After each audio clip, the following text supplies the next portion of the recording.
Hello students, in today's video we are going to learn how British physicist JJ Thomson measured the ratio of electrical charge to the mass of electron by using cathode ray tube and applying electrical and magnetic field perpendicular to each other as well as to the path of electrons. So it was Sir JJ Thomson in the year 1897.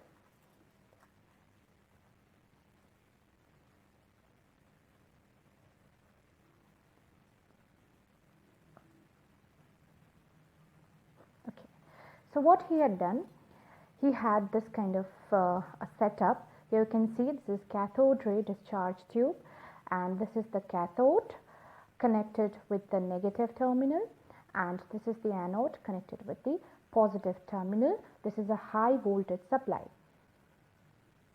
In this figure, two additional things you can see, an electric field, an external electric field, and a magnetic field. Now just forget about this electric and magnetic fields, just think of the cathode ray discharge tube. What happens, as I had described in my previous video, कि cathode से cathode rays निकलती हैं और वो anode की तरफ attracted होती हैं, एंड यहाँ पर आप देख सकते हो कि एनोड में एक छोटा सा होल कर दिया गया है so that the cathode rays can pass through this hole, okay, and they fall straight and they hit the wall of this glass tube at point B. This glass tube's wall has been coated with a fluorescent material, zinc sulfide, to give a brighter glow. Okay, so ये cathode rays straight travel करेंगे because they have already gained momentum, so they won't get attracted towards the anode and would pass through the anode. Okay, now what happens? Suppose these rays are subjected to only electric field, okay, forget about the magnetic field if they are subjected to an external electric field. So let me draw a separate picture for this. Suppose these are the cathode rays traveling along a straight line, okay, and this is an external electric field being supplied. So what did Thomson observe? He saw that the cathode rays got deflected and hit the wall at point A, okay, at point A.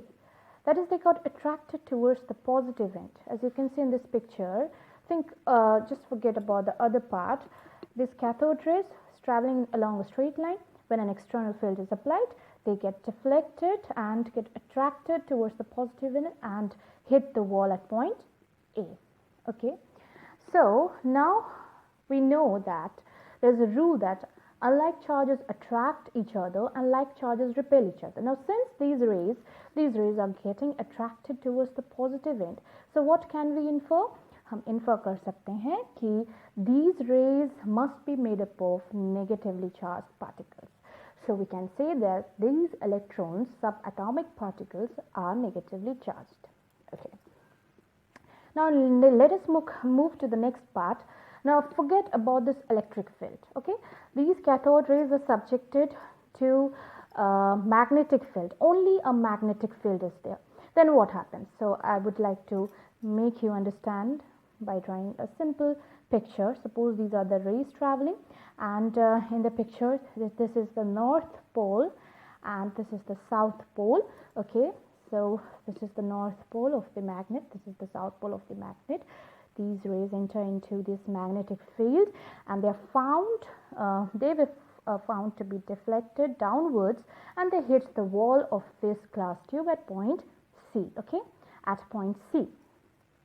Now this can be well understood now because we have got a rule why they got deflected downwards and hit the wall at point C. Suppose this is my left hand, I've got left hand rule, okay. So in this left hand, these fingers point along the direction of the magnetic field, and this thumb points along the direction of the initial movement of the electrons, okay. So the direction at which the palm faces, this palm faces will give you the direction of the force being applied, the magnetic force being applied on the electron, okay. Now see, in this case, the magnetic field is from north to south. So the direction of magnetic field is in this way and the direction of electron is in this way.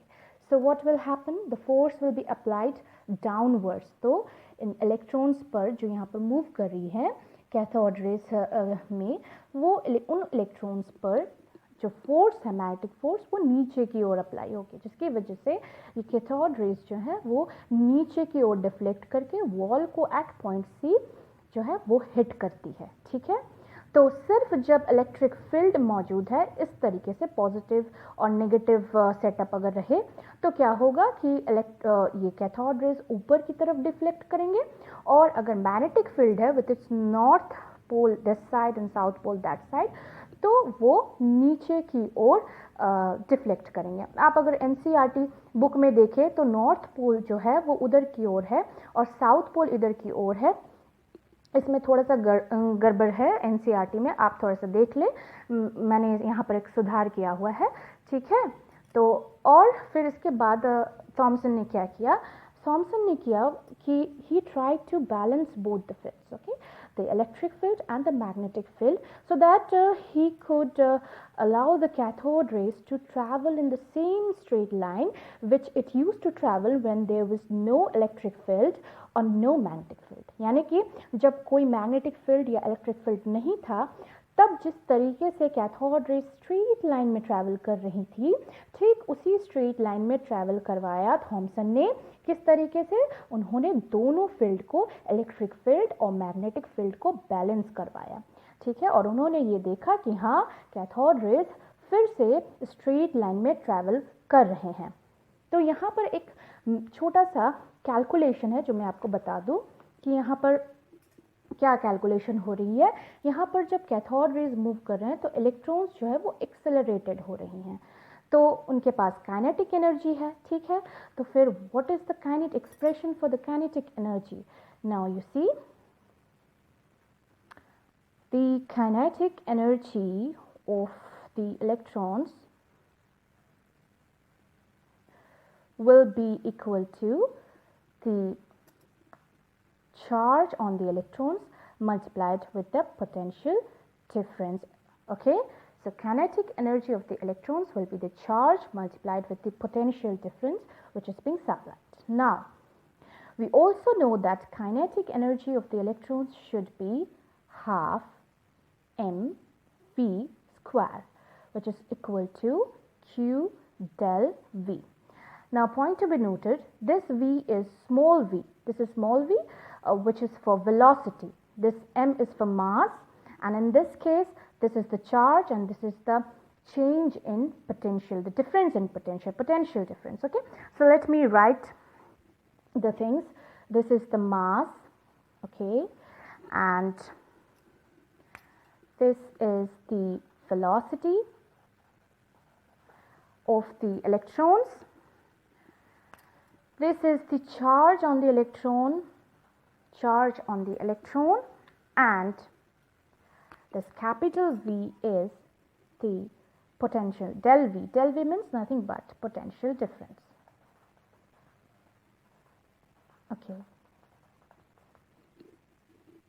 So from this equation, I'm trying to write the charge to mass ratio. Okay. So it implies that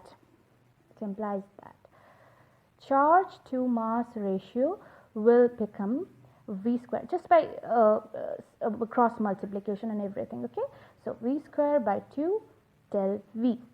So this is nothing but this v square means the velocity square divided by 2 times the potential difference. Okay, now again one more thing again. Now since Thomson was able to balance both the fields, the electric field and the magnetic field, so I can say that the force due to electric field was equal to the force due to the magnetic field. So I can write force due to magnetic field was equal to the force due to electric field. Now you know that force due to magnetic field can be written as charge multiplied with velocity multiplied with the magnetic field strength. B is for magnetic field strength is equal to the charge multiplied with the electric field strength. Let me write out this for you. This is the magnetic field strength, magnetic field strength, and this one is the electric field strength, electric field strength. Okay, now you can see this, that in this equation you've got Q on both the sides, तो आप क्या कर सकते हो, Q को cancel कर सकते हो. So ultimately what do we get? We get, this is minded, this is for, this V is for velocity. Okay, so velocity comes out to be the electric field strength divided by the magnetic field strength. And let us write this equation as equation 1. Okay, now one more thing I'd like to say over here is that उस समय technology उतनी advance नहीं थी, तो separately electron being a सब atomic particle and extremely small particle, it wasn't possible to measure the mass of the such a small particle. Okay, it wasn't possible. So Thomson could try the charge to mass ratio. What he did is that he tried to find out the charge to mass ratio, and he got the charge to mass ratio in terms of the velocity of this electron and in terms of the potential difference being supplied. Now this potential difference was known to him, but he could not find the velocity of the, because it was impossible to find the velocity of that particle. So what he did is that from this equation he tried to find the velocity in terms of the known quantities, that is the electric field strength divided by the magnetic field strength. So now this magnetic field strength was known to him and he could adjust this electric field strength. So what he did is that he put the value of this velocity, which is equal to electric field strength divided by magnetic field strength, in equation 1. So let's just try to put this. So putting the value of V is equal to E by P in equation 1. What do we get? We get Q by M, that is charge of electron divided by the mass of electron, is equal to electric field strength divided by 2 times del V to P square. This is magnetic field strength, and he calculated this value to be 1.758820 into 10 to the power 11 coulomb per kg. Mind it, the unit of charge is coulomb and the unit of mass is kg, so it comes out to be coulomb per kg. So in this way he was successful to find the charge to mass, though he could not find separately the mass of the electron, but he was successful in finding out the charge to mass ratio of an electron. So this is the charge to mass ratio of an electron.